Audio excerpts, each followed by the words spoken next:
उसकी हरकतें बर्दाश्त से बाहर हैं। अब इंग्लिश में क्या कहेंगे, आइए सीखते हैं। एच फॉर हिंदी 1 to 1 पे ये वाली जो पूरी सीरीज है ना, ये बेशक हर बार हम सिर्फ एक सेंटेंस को कवर करते हैं, लेकिन लर्निंग होलिस्टिक होती है, इस बात की गारंटी मैं लेता हूँ। 15 सालों का एक्सपीरियंस है बॉस, और इन 15 सालों में I work with some big brands. Obviously I am not allowed to take those names, but every single place I have learned the art of making sure that people enhance and improve on their English skills, that too every single day। अब यही देख लीजिए, उसकी हरकतें, ये हम हिंदी में तो अक्सर बोलते रहते हैं, लेकिन इंग्लिश में क्या कहेंगे? हरकतों के लिए आप बिहेवियर का इस्तेमाल करेंगे क्या? नहीं, नहीं।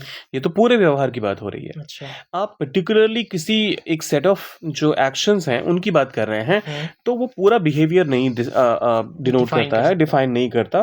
तो इस वजह से आप यहाँ पर क्या एक्शंस लिखेंगे? His actions? कह सकते हैं क्या? नहीं, इसके लिए बिल्कुल अप्रोप्रिएट वर्ड होगा, ये भी गलत है, एंटीक्स। एक सेकेंड, ANTICS, सिंपल।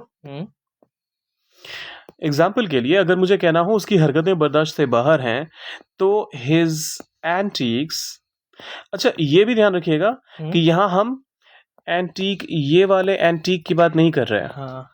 जो पुरानी चीजें होती हैं, जो रखी जाती हैं म्यूजियम्स में, हम उन एंटीक्स की बात नहीं कर रहे, हम एंटिक्स की बात कर रहे हैं, जो व्यवहार होता है, जो हरकतें होती हैं किसी की। सो हिज एंटिक्स बर्दाश्त से बाहर है, आर बियॉन्ड। बर्दाश्त नहीं कर सकते, तो बर्दाश्त करने के लिए इंग्लिश में क्या कहते हैं? टॉलरेट। हाँ।